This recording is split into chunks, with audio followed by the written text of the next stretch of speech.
अस्सलाम वालेकुम। वालेकुम अस्सलाम। आयशा, कैसी हैं आप? अल्हम्दुलिल्लाह, आप सुनाएं, आप कैसी हैं? मैं बिल्कुल ठीक। अच्छा, मुझे बताएं कि पिछले सेशन के बाद आपका वीक कैसा गुजरा? कुछ दिन तो माशाल्लाह बहुत अच्छे गुजरे हैं, ठीक गुजरे हैं। लेकिन 2 दिन से बहुत डिफिकल्ट थे।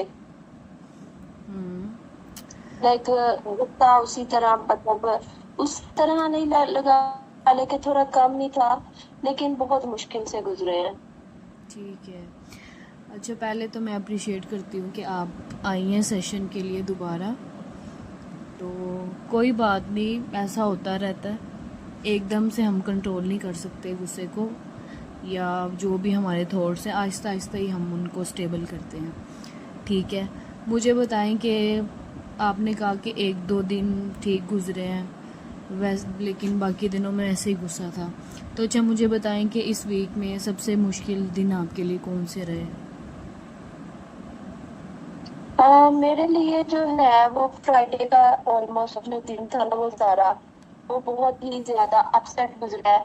मतलब मैं बिल्कुल चुप उदास बैठी रही हूँ। ना मुझे समझ आ रही थी कि मैं क्या करूँ या क्या नहीं करूँ। तो इसलिए मेरे लिए ये थोड़ा सा मुश्किल था। अच्छा, मुझे बताएं कि फ्राइडे को ऐसा क्या हुआ था जिसकी वजह से आप अपसेट थी? फ्राइडे वाले दिन जो था वो फ्राइडे वाले दिन जो था वो मेरे कजन की एंगेजमेंट थी। हम्म। सब लोग एंजॉय कर रहे थे, लेकिन मुझे लग रहा था कि किसी को मेरी परवाह ही नहीं है, कि हम्म। मेरी फिक्र ही नहीं कर रहा या कोई मेरी तरफ देख नहीं रहा।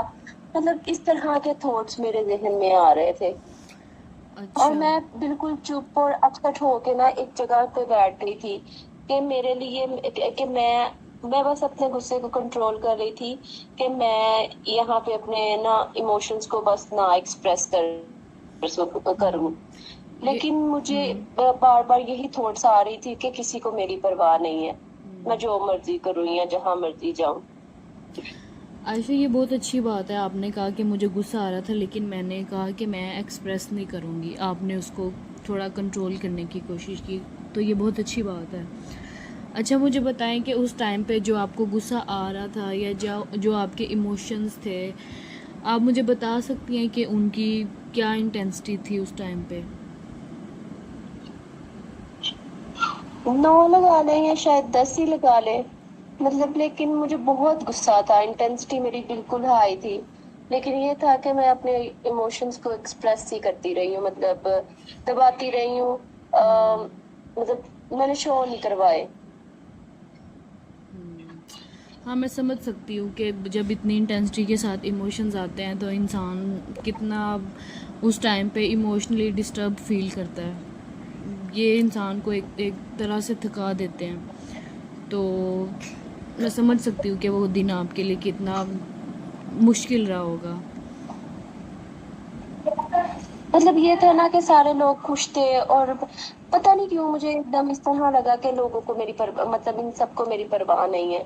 तो उस थॉट की वजह से ही मेरा सारा इस तरह का ना बिहेवियर और इमोशंस मेरे इस तरह हो गए कि मैं बिल्कुल अलहदा होके बैठ गई। कोई बात नहीं आयशा, आपने कोशिश तो की उस टाइम पे कि आप अपने गुस्से को कंट्रोल करें। तो ये बहुत अच्छी बात है। तो आहिस्ता आहिस्ता हम मज़ीद इस पे काम करेंगे। ठीक है। अच्छा, जी ठीक। मैंने आपको पिछले सेशन में कुछ होमवर्क दिया था। आपको कहा था कि आपने एक डायरी लेनी है और उस पर सिचुएशन और कुछ चीज़ें आपको कहा था आपने फ़िल करके लानी है। तो क्या आपने वो फ़िल की और आप लेके आई हैं साथ? जी जी, मैं ये लेके भी आई हूँ। और ये है कि मैंने ना मतलब रोज नहीं लिखा, लेकिन मैंने 4 दिन ये लिखा था और किया था इस तरह। चले, बिल्कुल ठीक है। आपने कम से कम कोशिश तो की। जितने भी दिन आपने किया, आपने कोशिश की। तो ये बहुत अच्छी बात है। तो ज़रूरी नहीं कि आप रोज़ ही करती। जब आपको ठीक लगा आपने किया। तो आपने कम से कम एफ़र्ट तो की ना इस चीज़ के लिए। ठीक है। अच्छा, आपने जो क्या मुझे डायरी दिखा सकती हैं अपनी? जी जी, मैं आपको सेंड कर देती हूँ। ठीक है, चले मेरे पास आ गई है, मैं देखती हूँ।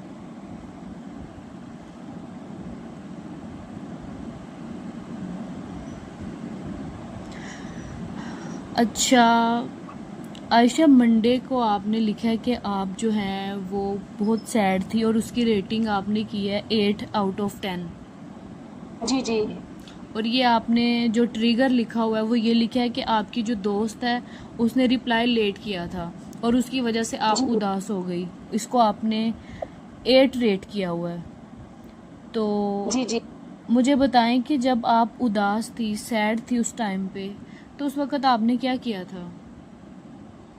मतलब लाइक ये था कि मैं बार बार उसके जो मैं वो ऑनलाइन थी, मैं बार बार चेक कर रही थी, लेकिन फिर भी वो मुझे रिप्लाई नहीं दे रही थी। ठीक है, तो इस चीज की वजह से मैं बहुत सैड हो गई थी, और मतलब ये चीज मुझे ट्रिगर भी की, तो इसलिए फिर मैंने ये रेटिंग की थी। अच्छा, मतलब आप कह रहे हैं कि वो ऑनलाइन थी और आप बार बार उसको चेक कर रही थी उस टाइम पे। जी, लेकिन उसने मुझे रिप्लाई नहीं दिया। अच्छा, रिप्लाई नहीं दिया। लेकिन आप जब बार बार जाती थी ऑनलाइन, जाके उसको चेक करती थी, तो क्या ये आपके लिए एक टेम्परेरी रिलीफ था कि आप जाती थी, चेक करती थी मैसेज आया या नहीं, फिर आप वापस आ जाती थी? ये था कि मेरे लिए थोड़ी देर के लिए जो था, वो सिर्फ थोड़ी देर के लिए ये रिलीफ था। हम्म। लेकिन ये था कि मैं बेचैन थी, एक मतलब अंदर से होता है ना कि बंदे को सुकून नहीं मिलता, तो इसलिए मैं बार बार उसको उसकी वो चेक कर रही थी, और ताकि मुझे थोड़ा सा रिलीफ मिल सके। लेकिन सिर्फ वो थोड़ी देर के लिए ही था बस। मतलब कि आप कहती हैं कि ये एंजाइटी जो थी वो फिर वापस आ जाती थी जब आप चेक करने जाती थी, थोड़ा सा रिलीफ मिलता था जी जी। और फिर लेकिन एंजाइटी दोबारा वापस से आ जाती वापस। थी। ठीक है। अच्छा, मुझे बताएं कि ये ऑब्जर्वेशन बहुत इम्पोर्टेंट है, मतलब आपका जो बिहेवियर है उसने जो प्रॉब्लम है वो सॉल्व नहीं की, सिर्फ आप नहीं ऑब्जर्व करती रही हैं। जी, मैं सिर्फ ऑब्जर्व करती रही हूँ, मेरी प्रॉब्लम सॉल्व नहीं हुई। ठीक है। अच्छा आयशा, आपने मुझे बताएं कि उस टाइम पे आपने कोई प्रैक्टिस की थी? यहाँ पे आपने लिखा हुआ है माइंडफुलनेस, तो आपने ब्रीथिंग एक्सरसाइज प्रैक्टिस की थी? जी मैंने की थी, मैंने 2 दिन की थी। लाइक मेरा बहुत ऐसा मुझे रिलीफ भी मिल रहा था, और ये एक्सरसाइज मुझे बेनिफिट भी दे रही थी। लेकिन मैंने सिर्फ 2-3 दिन ही की थी, इससे ज्यादा मैं नहीं की, क्योंकि मैं अपने इमोशंस को एक्सप्रेस नहीं कर पा रही थी कि मैं क्या करूँ क्या नहीं। तो उस टाइम पे मैंने ये की थी, लेकिन मैंने 2 दिन ही की थी। अच्छी बात है आयशा, आपने कम से कम एफर्ट तो की, चाहे 2 दिन भी की। तो लेकिन ये है कि आहिस्ता आहिस्ता जो है आपकी ये एक्सरसाइज इंक्रीज होती जाएगी, कोई इशू नहीं है इसमें। तो आप मुझे बताएं कि जब आप प्रैक्टिस कर रही थी इस एक्सरसाइज को, तो उस टाइम पे आपने क्या एक्सपीरियंस किया? मैं मेरा जो एक्सपीरियंस था, पहले मुझे बहुत सी थॉट्स आ रही थी, मतलब लाइक डिफरेंट डिफरेंट चीजें मुझे ट्रिगर कर रही थी, थॉट्स आ रही थी। लेकिन आहिस्ता आहिस्ता वो चीजें कम होती गई थी। मतलब जैसे जैसे मैं डीप ब्रीथ इनहेल और एक्सहेल कर रही थी ना, वो मेरे थॉट्स में कमी आ रही थी। ठीक है, मतलब आप कह रही हैं कि एकदम से बहुत ज़्यादा थॉट्स आ रहे थे कॉन्टिन्यूसली, और फिर बाद जी में जी। क्या हुआ, जैसे ही आपने ब्रीथिंग पे फोकस किया तो आपके लिए वो थोड़ा आसान हुआ, आपने थोड़ा काम फील किया। जी जी। Okay, very good. अच्छा, ये जो माइंडफुलनेस टेक्निक है इसका पर्पज़ ही ये है कि हम थॉट्स को ख़त्म तो नहीं करते लेकिन उनको ऑब्जर्व करते हैं। ठीक है, फिर क्या होता है ओके। कि वो हमारे थॉट्स और इमोशंस के दरमियान जो वो एक डिस्टेंस क्रिएट हो जाता है। मतलब कह लें कि पहले जो है इमोशंस आते थे और आप फ़ौरन रिएक्ट करती थी। लाइक आपको अगर आपके जहन में कोई ऐसा थॉट आया है कि आपकी फ्रेंड आपको रिप्लाई नहीं कर रही, वो आपको पसंद नहीं करती या इग्नोर कर रही है, ये थॉट आया, तो आप फिर क्या करती थी, इमोशन से आपको बहुत ज़्यादा गुस्सा आता था और आप उसके साथ लड़ने लग जाती थी। ऐसा ही होता जी था ना? जी जी। लेकिन ये था कि डीप ब्रीथ करने से ना, मुझे फोकस करने में थोड़ा इजी हो गया था मेरे लिए ना। तो ये मैंने इसलिए मतलब ये मुझे लगा कि ये बेनिफिट है तो मुझे करनी चाहिए, मेरे बिल्कुल लिए ये था। बिल्कुल आपकी जो माइंडफुलनेस है इससे आपको ये चीज़ इसमें आसानी हुई कि आपके जो इमोशंस है और जो थॉट्स हैं उसके दरमियान एक डिस्टेंस जो है वो क्रिएट हो गया। ठीक है। और जो ये डिस्टेंस क्रिएट होता है हमारे थॉट्स और इमोशंस के दरमियान, इसी डिस्टेंस में हम पॉजिटिव जो हमारे डिसीजंस हैं या हेल्दी डिसीजंस हैं हम वो सीखते हैं कि वो हम कैसे लें। ठीक है। हाँ, शायद इसीलिए मैं इतनी 2-3 दफा मैंने अपने गुस्से को कंट्रोल किया, और मतलब मैंने अपने इमोशंस को ना ऐसे ही नहीं मतलब एक्सप्रेस कर दिया जैसे मुझे पहले गुस्सा आता था और मैंने मग तोड़ दिया और ये सारा कुछ। लेकिन इस दफा मैंने ये चीजें नहीं की, मैंने अपने गुस्से को कंट्रोल किया, मैंने अपने इमोशंस को कंट्रोल किया कि अब नहीं, अभी नहीं, मतलब इस तरह मैं कहती रही और डीप ब्रीथ भी मैंने किया। तो ये मुझे लगा कि मैं इस चीज के लिए बेटर मैंने ये किया है। तो ठीक है। मेरा गुस्सा भी मतलब कम हो गया था, इससे ठीक है। कंट्रोल हो गया था। ठीक है आयशा, ये बहुत अच्छी बात है कि आपने उस टाइम पे एक्सप्रेस करने की बजाय आपने अपने थॉट्स को नोट किया और आपने सोचा कि अब मुझे गुस्सा नहीं करना चाहिए, थोड़ी देर के लिए मुझे होल्ड करना चाहिए और इसको आने देना चाहिए। बहुत अच्छी बात है ये और ये अच्छे प्रोग्रेस है। अच्छा आयशा, मुझे ये बताएं कि जब आप अपनी कज़न की एंगेजमेंट पे गई थी या फिर आपकी दोस्त ने आपको रिप्लाई नहीं किया, और दोनों सिचुएशंस में आपने बताया कि आपको बहुत गुस्सा आया, आपने सैड उस टाइम पे फील किया, तो मुझे बताएं कि उस टाइम पे आपको जहन में ये ख्याल आया कि आप अपने आप को कुछ करें या आपने खुद को कोई नुकसान पहुंचाने की कोशिश की? जी, मैं टू बी ऑनेस्ट बताऊं तो मेरे मतलब दिल में बहुत से, दिमाग में बहुत से ये ख्याल आता है कि मैं अपने आप को कोई चीज मार लूं या मैं कुछ कर लूं अपने आप को। लेकिन ये था कि मैंने अपने इन इमोशंस पे, इन थॉट्स पे काम मतलब उनको ना काम रहने दिया थोड़ी देर के लिए। लेकिन जब मजीद आना शुरू हो गए तो फिर मैंने डीप ब्रीथ और इस तरह करके अपने आप को रिलैक्स किया था कि मतलब ये थॉट्स ना आए। ये मतलब आए थे लेकिन कुछ देर के लिए आए थे और फिर चले गए थे।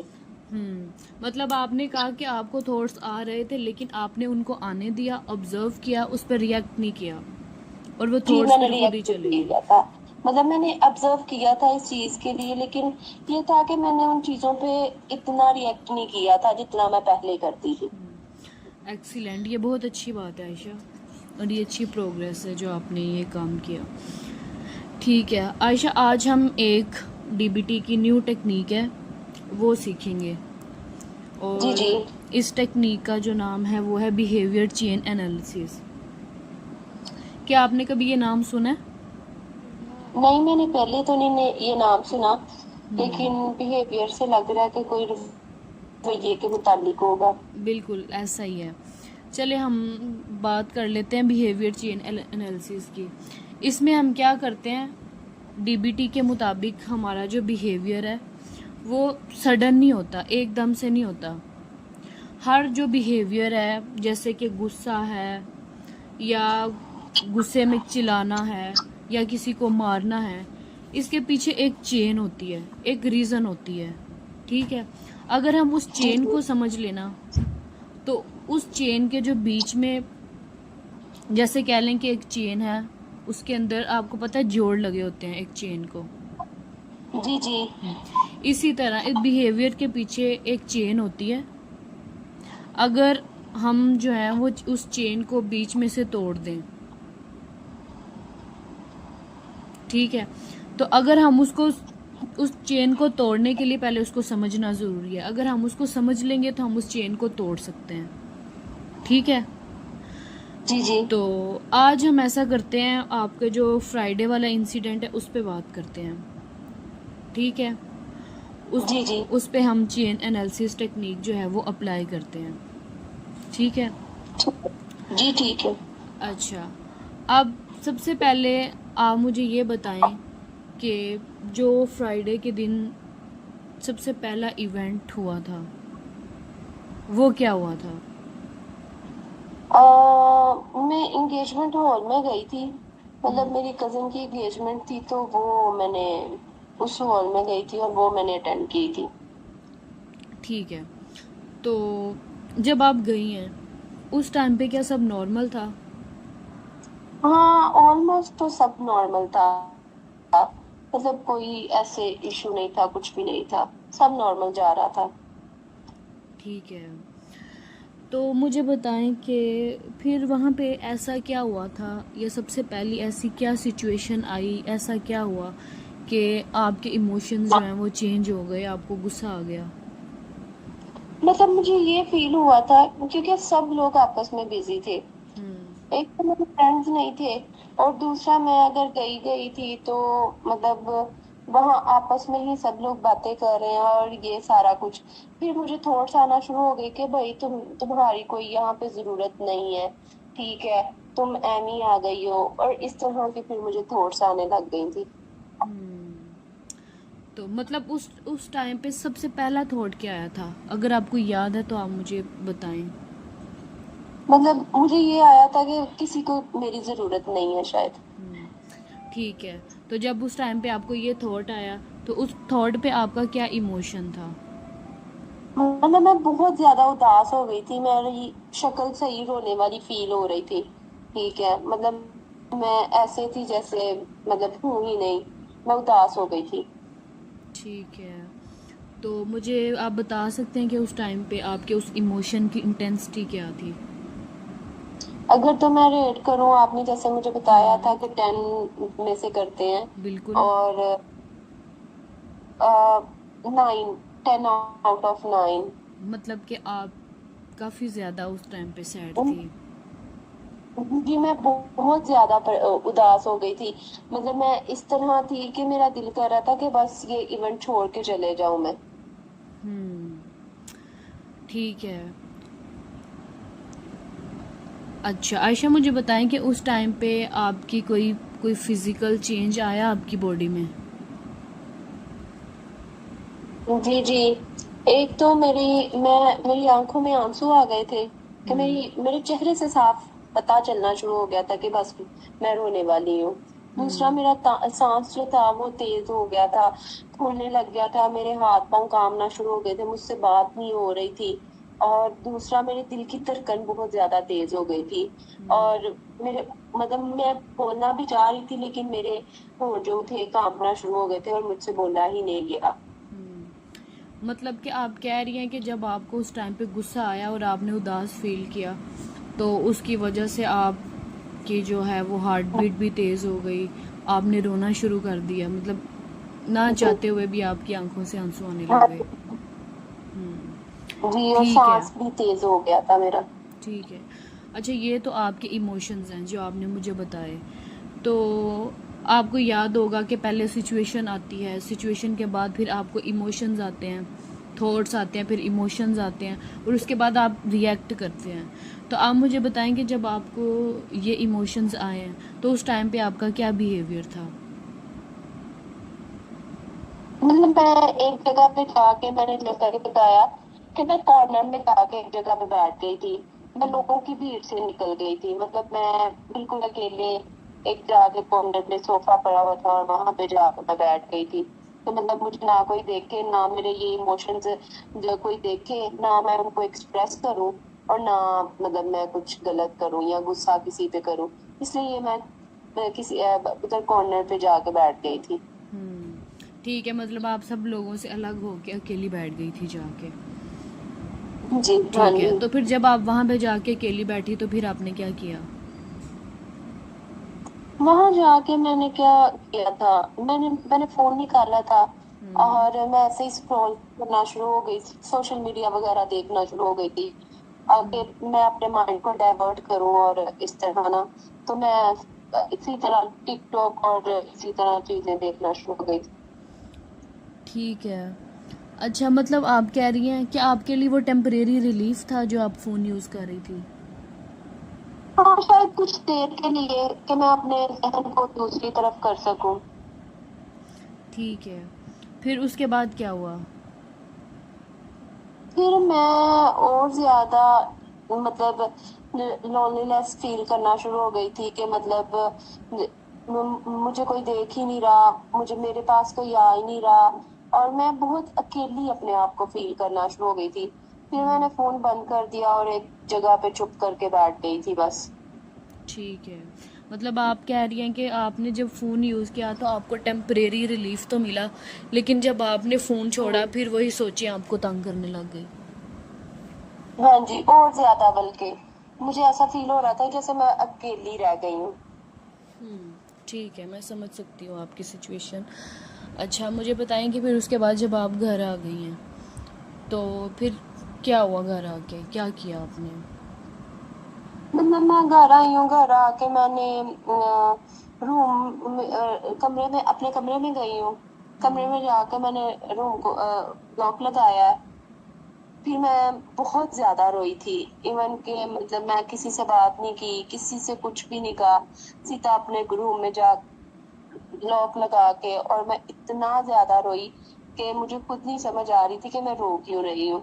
और मतलब मैं इतना अकेला अपने आप को फील कर रही थी, और गुस्सा और सैडनेस, सारा कुछ इस तरह आई। ठीक है आयशा, मैं समझ सकती हूँ कि वो सिचुएशन आपके लिए कितनी सेंसिटिव होगी। तो मेरा आपसे एक क्वेश्चन है कि जब आपने रूम को लॉक किया, आप उस टाइम पे काफ़ी परेशान थी, क्या उस टाइम पे आपको सेल्फ हार्म की अर्ज आई? हाँ जी, बहुत ज्यादा। मतलब मेरा दिल कर रहा था कि मैं अपने आप को मार दूं। ठीक है, तो आप मुझे बता सकते हैं कि इसकी क्या इंटेंसिटी थी? और तकरीबन लगा ले 10 में से 8। ठीक है, तो क्या आपने सेल्फ हार्म किया था? नहीं, मैंने सेल्फ हार्म नहीं किया था। मैंने उस चीज को मतलब पिछली जो मेरा आपने बताया था ना, मैंने फिर डीप ब्रीथ किया था अपने आप को, इनहेल और एक्सहेल सांस को किया, और मतलब मैं मतलब अपने जहन को मैंने डाइवर्ट किया, तो नहीं किया था मैं।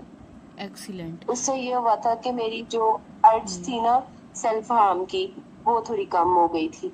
वेरी गुड, ये एक तरह की अचीवमेंट है आयशा, आपने बहुत अच्छा किया। तो आपसे पिछले जो सेशन में मैंने ब्रीथिंग करवाई थी, तो उससे अर्जी थोड़ी कम हुई आपकी। जी जी। ठीक है, मैं इस टाइम आपने ये जो एफ़र्ट की है, मैं इससे आपको अप्रिशिएट करती हूँ। आपने बहुत अच्छी एफ़र्ट की है कि इससे पता चलता है कि जब हमारे इमोशंस जो है वो बहुत इंटेंस हो जाते हैं, तब आपने जो है वो एक हेल्दी स्किल यूज़ की है। और यही जो डीबीटी है जिस पे हम काम कर रहे हैं, ये डीबीटी का पहला पॉजिटिव रिज़ल्ट है, और आपने बहुत अच्छा किया। अच्छा आयशा, चलें अब हम ये जो हमने चेन एनालिसिस की है टेक्निक, इसको एक दफ़ा समराइज़ करते हैं। समराइज़ इस तरह से जी करते जी। हैं कि आपने मुझे बताया सबसे पहला जो आपका ट्रिगर था, सिचुएशन थी, वो ये थी कि आपने देखा कि इंगेजमेंट पे आप गई हैं, वहाँ पे सब लोग बिज़ी हैं और कोई आपको बुला नहीं रहा। ठीक है, बुला नहीं रहा मुझे कोई भी। तो आपके माइंड में ऑटोमेटिक थॉट्स आए कि किसी को मेरी ज़रूरत ही नहीं है, कोई मुझे प्यार ही नहीं करता और कोई मुझे बुला ही नहीं रहा। हाँ ये जी। ऑटोमेटिक थॉट्स आए। तो उन थॉट्स के बाद जो आपके इमोशंस थे, वो आपने कहा सैडनेस थी और गुस्सा था, और उसको आपने 9 रेट किया आउट ऑफ 10। जी तो फिर आपने बताया कि उन इमोशंस के बाद जो फिज़िकल सिम्टम्स आए, वो ये था कि आपकी हार्ट बीट तेज़ हो गई थी, आपने जो है वो ना चाहते हुए भी आपकी आंखों से आंसू आने लग गए, आपका सांस तेज़ हो गया। फिर आपने जी। बताया कि आपने बिहेवियर जो एक्शन लिया, वो आप एक कॉर्नर में जाके बैठ गई, आपने सोशल मीडिया जो है वो यूज़ करना बोल स्टार्ट किया किया, था। जी आइसोलेशन जी। में आप चली गई हैं। फिर उसके बाद आप जब घर गई हैं तो आपको सेल्फ हार्म की अर्ज आई है, उसकी रेटिंग आपने मुझे 8 बताया आउट ऑफ 10। फिर उस पर आपने जो स्किल यूज़ की, वो माइंडफुलनेस जो ब्रीथिंग थी, वो आपने टेक्निक यूज़ की, उसको प्रैक्टिस किया। तो आपने फिर बताया कि उससे ये हुआ कि जो मुझे सेल्फ हार्म की अर्ज आ रही थी, वो मेरी कम हो गई।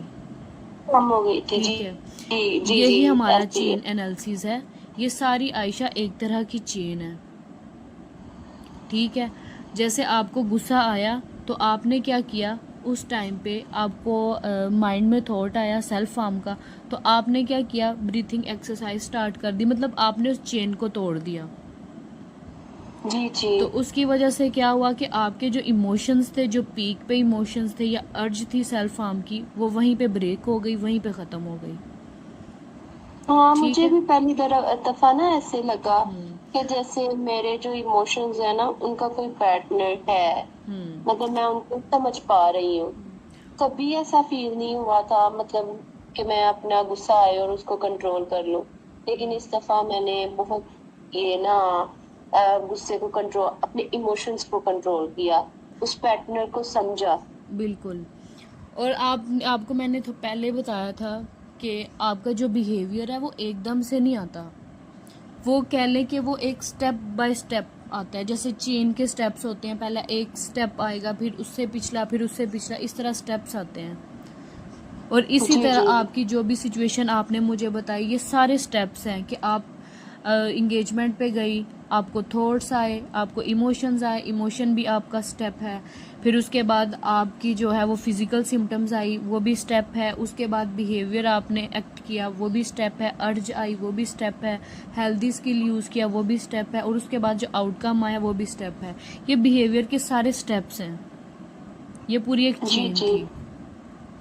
ठीक है, तो अब हमने जी क्या जी किया, जी इस चेन को एक पॉइंट पे तोड़ दिया,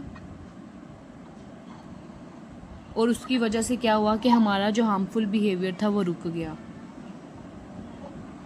क्या आपको ये ओके। समझ आ रही है इस चीज़ की? जी, मुझे समझ आई है। Very good. एक और चीज़, आपने स्टार्ट में मुझसे कहा था कि मैं चाहती हूँ कि मैं, मतलब लोग जैसा मुझे चाहते हैं मैं वैसी बन जाऊँ। फिर आपने कहा कि मुझे गुस्सा बहुत आता है, मुझसे कंट्रोल नहीं होता, कि मैं कैसे कंट्रोल करूँ उसको। अब यही देखें, आप जो चीज़ें प्रैक्टिस कर रही हैं, एकदम से तो नहीं, लेकिन कुछ फ़र्क पड़ रहा है। आपने कोशिश की, आपने एफर्ट की, आपने जी एक्सरसाइज की, तो उसकी वजह से आपका कंट्रोल आया थोड़ा बहुत। ऐसा ही है ना?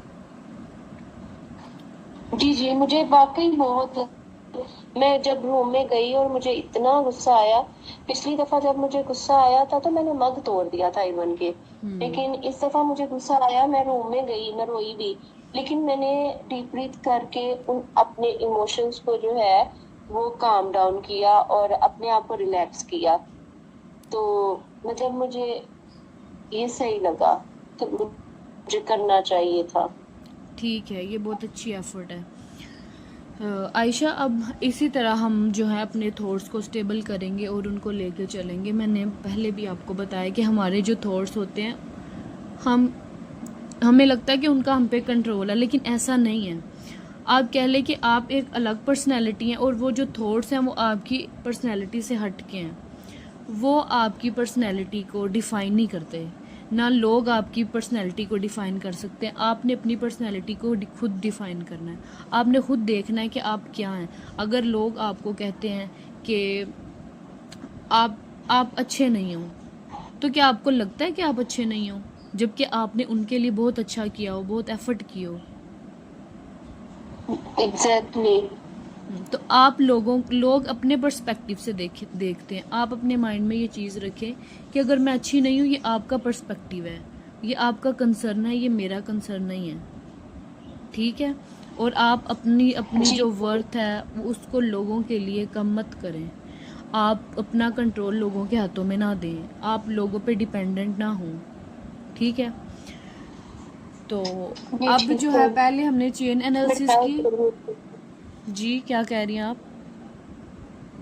मैं कह रही हूँ, मैं इस चीज की ट्राई इंशाल्लाह इंशाल्लाह जैसे जैसे थेरेपी भी ले रही हूँ, ट्राई जरूर करूंगी। बिल्कुल, इंशाल्लाह, और इसके बहुत अच्छे आउटकम्स आएंगे और पॉजिटिव आएंगे। हाँ, अच्छा। इंशाल्लाह इंशाल्लाह। अच्छा आयशा, पहले हमने एक टेक्निक सीखी है, चेन एनालिसिस। अब जो हमारी नेक्स्ट टेक्निक्स है वो होंगी स्टॉप स्किल और टिप स्किल। ठीक है, जो डीबीटी टेक्निक है जी जी उसमें ये यूज़ की जाती हैं। जिसमें स्टॉप स्किल है, टिप स्किल है, उसके बाद इसमें वैलिडेशन आ जाती है, गाइडेड प्रैक्टिस आ जाती है, रोल प्ले आ जाता है, ठीक है, और इसमें होमवर्क प्लानिंग आ जाती है। ये सब चीज़ें डीबीटी में आज के सेशन में हम करेंगे, ठीक है। अब सबसे पहले आता है स्टॉप स्किल टेक्निक, ठीक है। अब तक जो हमने ये लर्न किया था कि हमारे इमोशंस और हमारे बिहेवियर जो है उनके दरमियान एक चेन होती है, ठीक है। अब हम ये जो स्टॉप स्किल वाली टेक्निक सीखेंगे, अब हम ये सीखेंगे कि हम उस जो चेन है उसको कैसे तोड़ सकते हैं, ठीक है। हमारी ये जो स्टॉप स्किल है ये उस चेन को तोड़ने में हेल्प करेगी, बताएगी कि हम उस बिहेवियर और इमोशंस के दरमियान जो चेन है उसको कैसे तोड़ेंगे, ठीक है। क्या स्टॉप का मतलब सिर्फ रुक जाना है? नहीं, मतलब स्टॉप का मतलब क्या है इसमें? मतलब ये देखने से तो नाम एक सिंपल सा नाम है, ठीक है, जैसे स्टॉप, रुक जाना, लेकिन इसका पर्पस जो है वो बहुत स्ट्रोंग है, बहुत पावरफुल है। मतलब जब इमोशंस हमारे बहुत इंटेंस हो जाते हैं तो इंसान अक्सर सोचे बगैर उन पर रिएक्ट कर देता है। तो ये जो स्टॉप स्किल है ना, ये हमें उस रिएक्शन से पहले हमें बताएगी कि हमने स्टॉप करना है, यहाँ पे ये वो स्टॉप है, मतलब रिएक्ट करने से पहले हमने रुकना है, ओके, ठीक है। अब इसके 4 स्टेप्स होते हैं, जैसे इसके 4 वर्ड्स हैं, STOP, ये 4 वर्ड्स हैं। तो हम इन 4 वर्ड्स को, 4 स्टेप्स को अंडरस्टैंड करेंगे। सबसे पहला जो S है उसका मतलब स्टॉप है, ठीक है, मतलब जो भी आप कर रहे हो उस पे आपने फौरन जो है वो ब्रेक करना है, रुक जाना है वहाँ पे। अगर मैं यहाँ पे पूछूं कि अगर मैं किसी पे चिल्ला रही हूँ तो उस टाइम क्या होगा? आप किसी पे चिल्ला नहीं रही, आपने चिल्लाने से पहले रुकना है। मतलब फॉर एग्जाम्पल किस तरह? मतलब आपको लगता है अब आपने इस पे गुस्सा करना है, गुस्सा करने से पहले आपने कुछ देर होल्ड करना है, अभी गुस्सा नहीं करना। ओके। आपको गुस्सा आ रहा है, आपने करना नहीं, आपने वहां पे रुक जाना है। तो ये पहला स्टेप है हमारा, इस पे सिर्फ हमने रुकना है ना। कोई जैसे अगर दोस्त की एग्जांपल है, आप कहती हैं कि जब उसका मैसेज नहीं आता तो मैं सोचे समझे मैसेजेस करती हूँ, उसको गुस्से में मैसेजेस करना स्टार्ट कर देती हूँ। तो वो मैसेजेस जो आप गुस्से में करती हैं ना, वो करने से पहले आपने रुकना है, मैसेज सेंड नहीं करना, ना उसको कॉल करनी है, ना कोई ऐसा इम्पल्सिव जो एक्शन लेना है, ठीक है। ठीक। उसके बाद स्टॉप के S के बाद दूसरा जो वर्ड है वो है T का मतलब है take a step back. Step back का मतलब है अब जो दूसरा स्टेप है उसमें स्टेप बैक आपने बैक स्टेप लेके जाना है। मतलब कि आपने क्या करना है, अगर आपको उस टाइम पे मैसेज करने की अर्ज आ रही है, गुस्सा करने की अर्ज आ रही है, तो आपने क्या करना है, एक डीप ब्रीथिंग करनी है, ठीक है। और वो जो सिचुएशन होगी ना उससे थोड़ा आपने इमोशनल डिस्टेंस बनाना है। जी अगर देखें, अगर सामने वाला मुझे प्रोवोक कर रहा है तो फिर मैं क्या करूंगी? मतलब कि तब भी आप अगर मतलब फिजिकली हैं, अगर वो आपके सामने है तो आप उस टाइम पे रूम से बाहर जा सकती हैं। अगर वो बंदा आपके सामने मौजूद है तो आपने क्या करना है, स्टेप बैक लेना है। आपने उस पर चिल्लाने से, उस पर गुस्सा करने से पहले आपने क्या करना है, रूम से बाहर चले जाना है 10 सेकंड के लिए। आपने चुप रहना है, ठीक है। जहाँ पे आप पहले गुस्सा करती थी, चिल्लाती थी, आपने वहाँ पे साइलेंस इख्तियार कर लेनी है, आपने चुप रहना है। और इसको हम वीकनेस नहीं कहते, इसको हम कंट्रोल कहते हैं कि हमने अपने सेल्फ पे कंट्रोल कैसे करना है, ठीक है। ओके। उसके बाद आता है O का मतलब है ऑब्जर्व, ठीक है। अब हमने क्या करना है, अपने जो थॉट्स उस टाइम पे आ रहे हैं ना उसको ऑब्जर्व करना है, ठीक है। आपने खुद से आप क्वेश्चन कर ले उस टाइम पे कि अब मैं अभी क्या फील कर रही हूँ, या मेरे दिमाग में क्या थॉट्स आ रहे हैं। आप फील क्या कर रही होंगी उस टाइम पे, आपको गुस्सा आ रहा होगा तो आपके माइंड में थॉट्स क्या आ रहे होंगे कि बस मैं अब इसके साथ लड़ाई करूं, इसको बताऊं कि तुम ऐसे क्यों कर रही हो, या मैं तुम्हें अच्छी नहीं लगती, या तुम मुझसे दोस्ती नहीं रखना चाहती, तो फिर उसके बाद सोचना है कि आपकी बॉडी में क्या महसूस हो रहा है। मतलब ऑब्जर्व, आपने अपने इमोशंस और थॉट्स को उस टाइम पे ऑब्जर्व करना है। मतलब सिर्फ नोटिस क्या करना है मैंने? एग्जैक्टली नोटिस ही करना है? जी जी, आपने उस टाइम पे नोटिस करना है, और इसका मतलब है कि आप जो है वो प्रॉब्लम सॉल्व नहीं कर रही, आप सिर्फ उसको ऑब्जर्व कर रही हैं। ठीक है। Okay okay. उसके बाद जी फोर्थ जी जी। वर्ड हमारे पास आ जाता है पी, स्टेप फोर्थ, जिसका मतलब है प्रोसीड माइंडफुली। ये हमारा लास्ट स्टेप है। इसमें हमने क्या करना है, अब हमारा यहाँ पे वाइज माइंड आ जाता है, डिसीजन वाला माइंड आ जाता है। हमने उस माइंड से डिसीजन लेना है।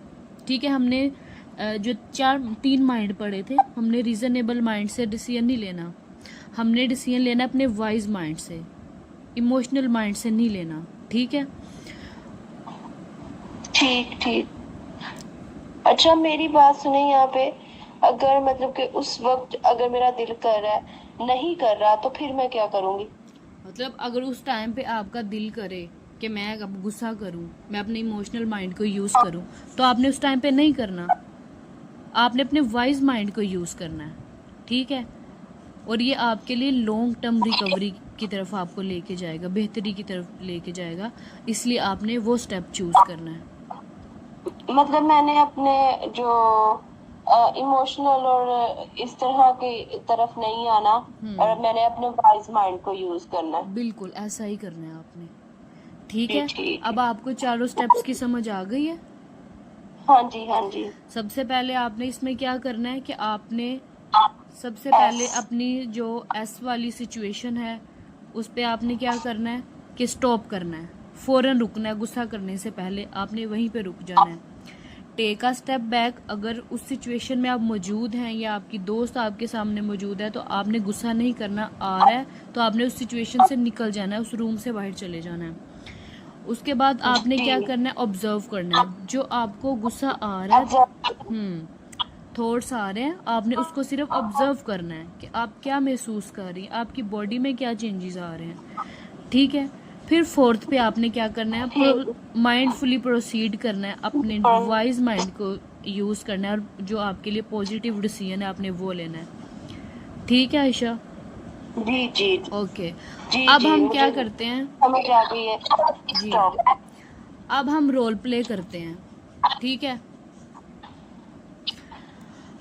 जी जी अब आप समझे कि मैं आपकी फ्रेंड हूँ। ठीक है। मैं आपकी फ्रेंड की तरह एक्ट करूँगी, तो आपने जो है जी जी मुझे बताना है अब जो आपने सीखा है आप उस पे कैसे रिएक्ट करेंगे अगर मैं आपकी दोस्त हूँ। स्टार्ट करें। जी जी। जी करें। ठीक है। आयशा मुझे तुमसे बात नहीं करनी।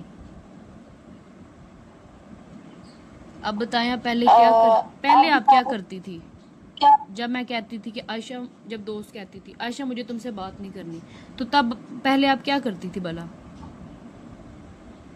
मैं पहले ये करती थी कि फौरन से कॉल करती थी, हम्म। मैसेज करती थी, या अगर वो जवाब नहीं देती थी तो रोना लग जाती थी। ठीक है।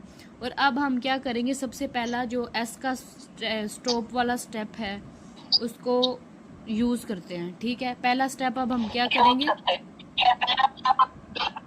स्टॉप।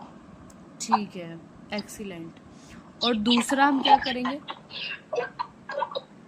डीप ब्रीथ करेंगे हम लोग। ठीक है। और थर्ड?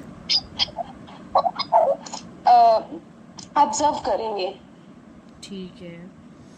लाइक मैं बहुत हर्ट फील कर रही हूँ, या मेरा दिल जो है वो तेज तेज धड़क रहा है, या फिर मुझे डर लग रहा है कि वो मुझे छोड़ ना दे, तो ठीक मैं है। ऑब्जर्व करूंगी।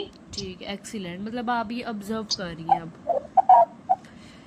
तो जी जी। अब जो लास्ट स्टेप है उसमें आप क्या करेंगी? मैं जो हूँ वो प्रोसीड माइंडफुली करूंगी। हम्म। ठीक है, तो वो कैसे मैं करेंगी? उसमें 20 मैसेज नहीं, मतलब उसमें मैं ये करूंगी, प्रोसीड माइंडफुल में ये होता है कि मतलब उसमें मैं 20 मैसेज नहीं करूंगी और भेजूंगी उसको।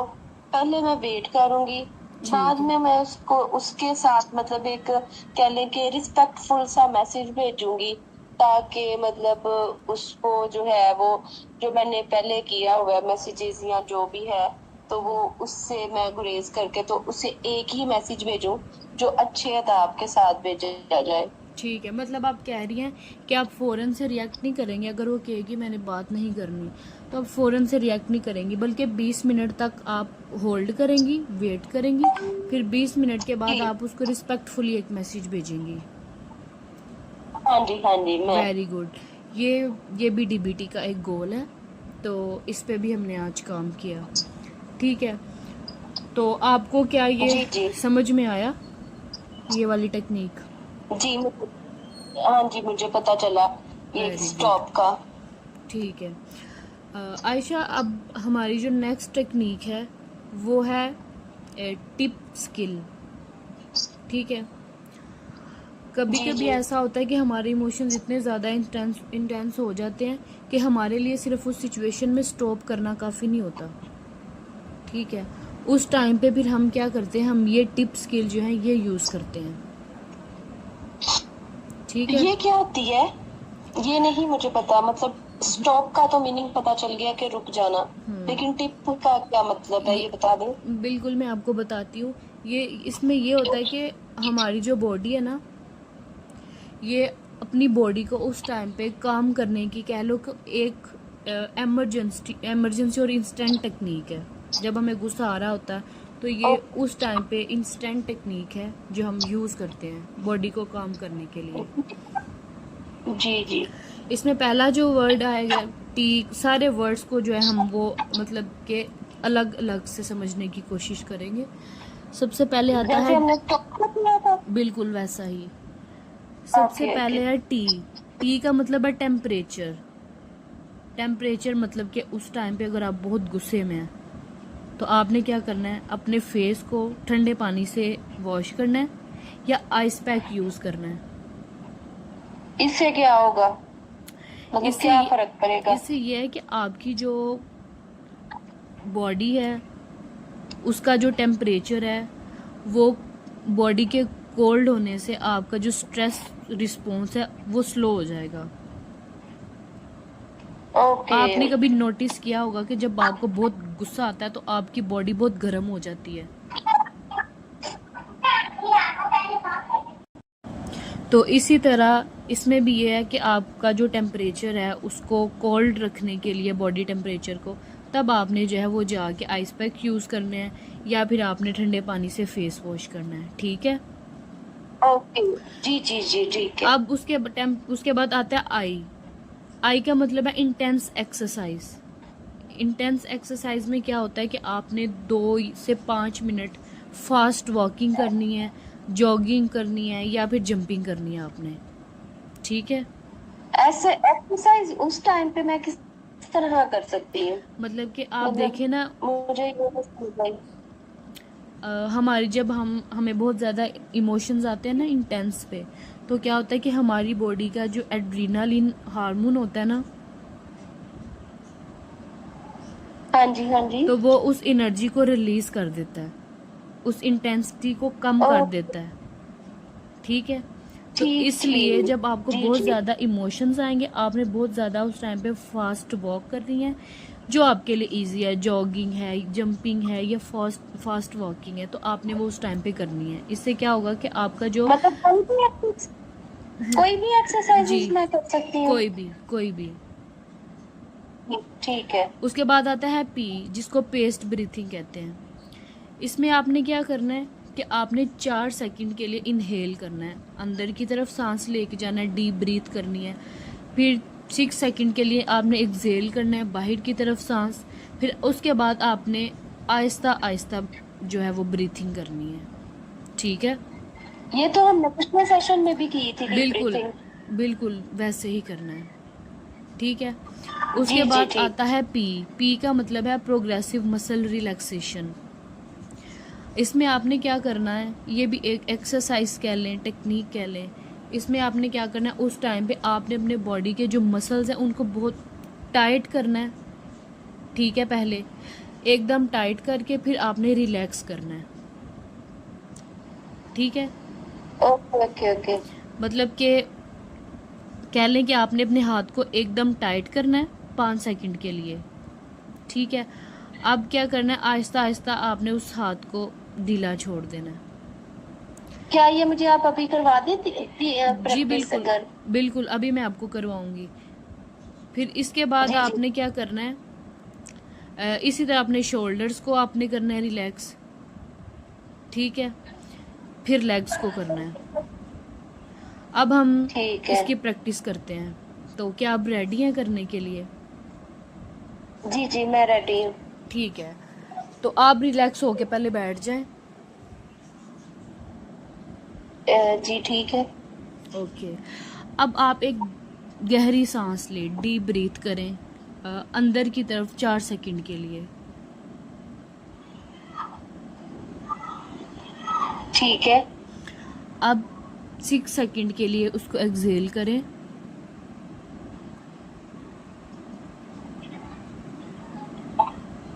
जी ठीक है। अब आप अपने शोल्डर्स को बिल्कुल टाइट करें और 4